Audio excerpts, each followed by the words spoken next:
Low, low, low, low, low. Low, low, low, low, low, low.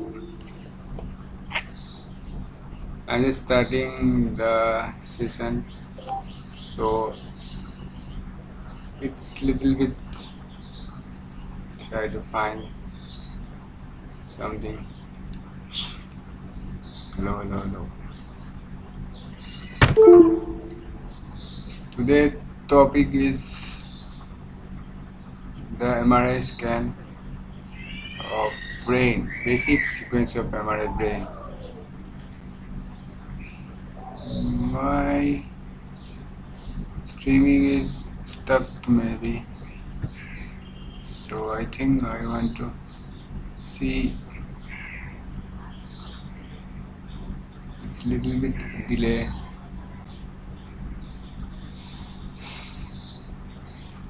Yeah, I'll start the conversation.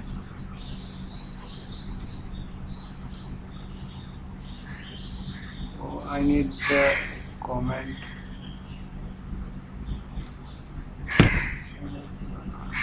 Okay. Right now I am showing the MRI brain.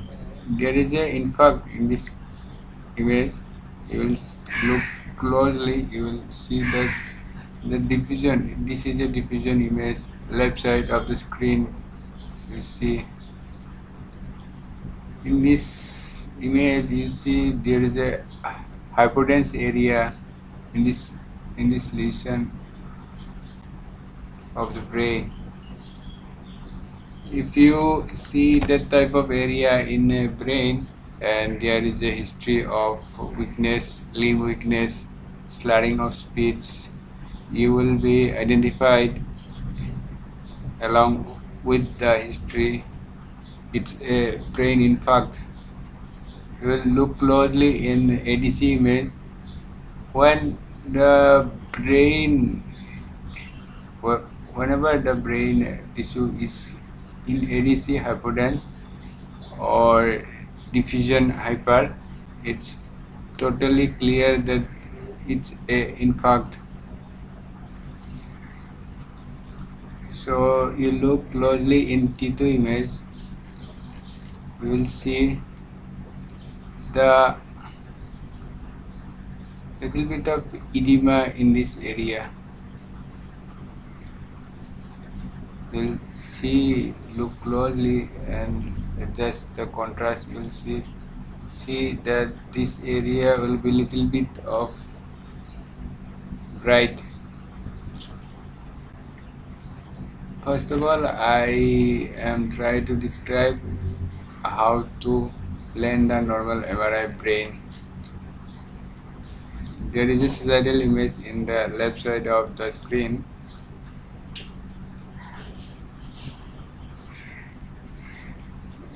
You will see the yellow line.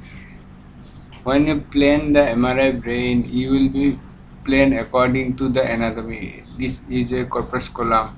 You will the perpendicular of the corpus column. You will see the starting point and end point. You will perpendicular with this anatomy, and after that you will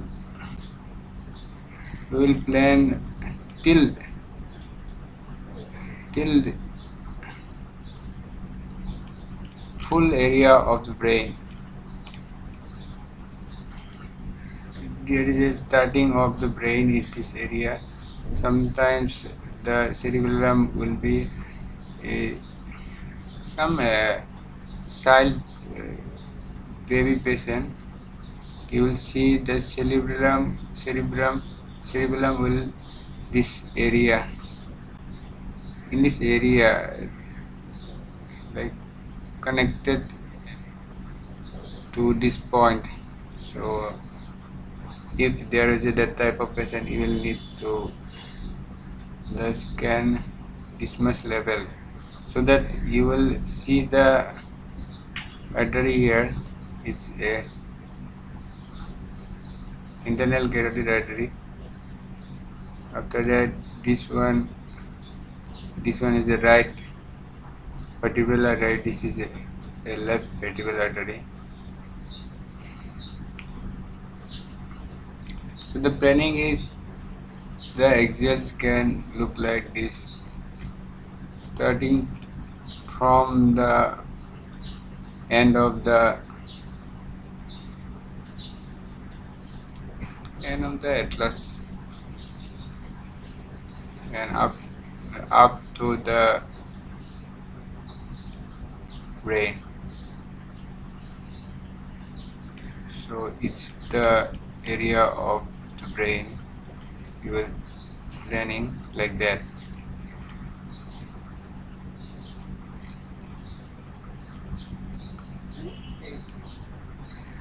And T2 was planning like that. Also T2 diffusion, flare, it's a flare sequence, SWI, it's all five sequence are similarly planning like this. Just because it's there was a lesion in this slide number of 13. I want to compare with this area in T2. I'll go to the slide number. It's not slide number of 13. Slide number of 15. I compare this area in T2 because we exactly planning both sequence is same orientation. So it's help to compare if there was any lesion between, if there is a lesion in T2 is bright or T1 is darker hypo. So it's help according to this type of planning, or it's needful. After that we see how we plan the sagittal image. Sagittal image planning is simple. You will just plan according to the midline of the brain, and you will find that the sagittal image is properly distributed both sided, so that if you try to plan look like this, you will change the slice number to 1 and perpendicular with the midline of the brain. Also you will see the sagittal view. I will change the orientation in 3, so it's helpful.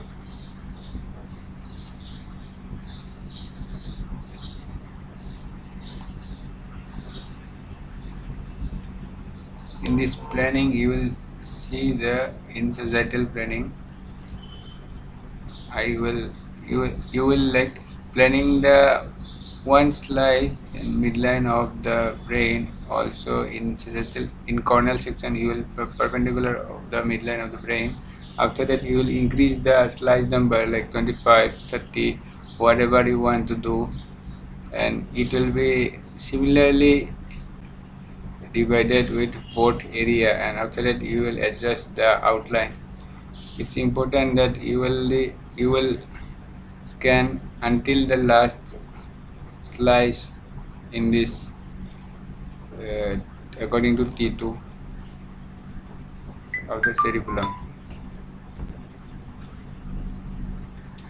So it's the basic planning, and I will show the angio of this brain.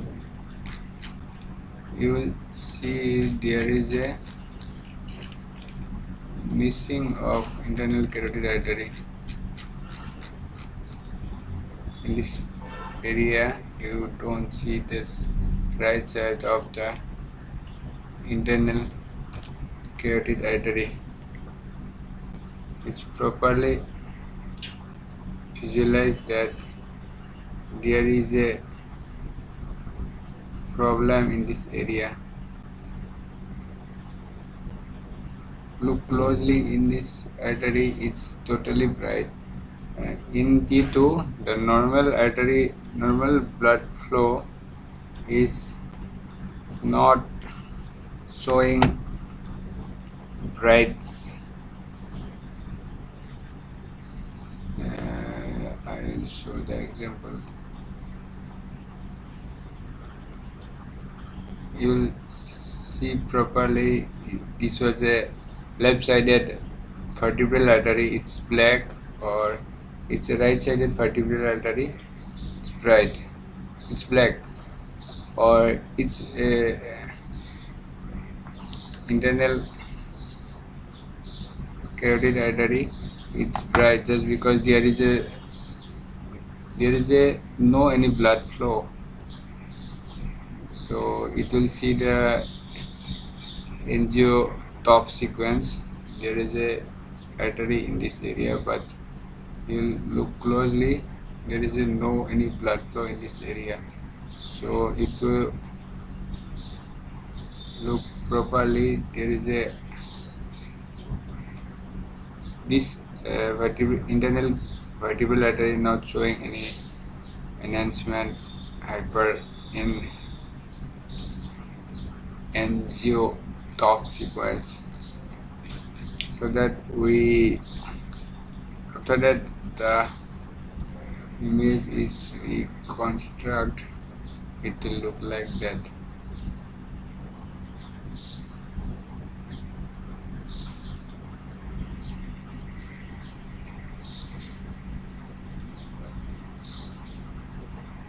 It's little bit of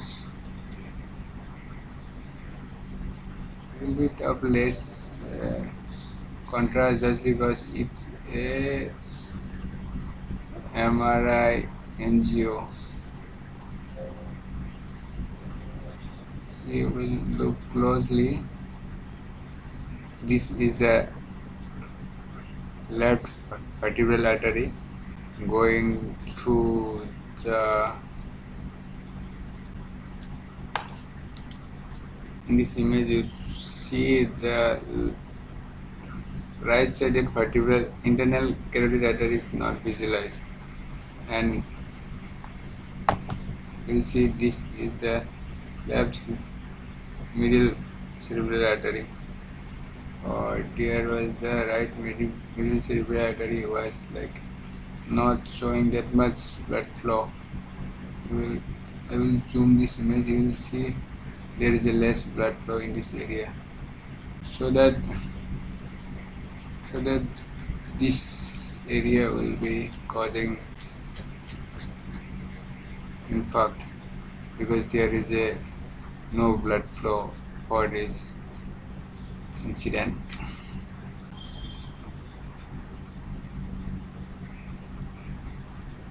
I will show the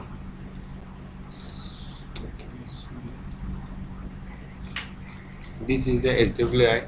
You will see there is no any hypotenuse area. If there is a bleeding, you will see that clearly this area was black if there is a bleed. So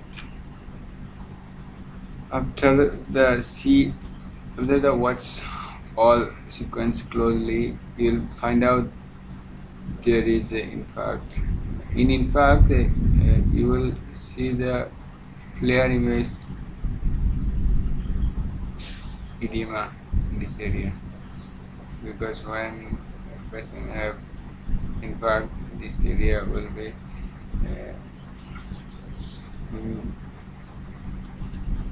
created edema after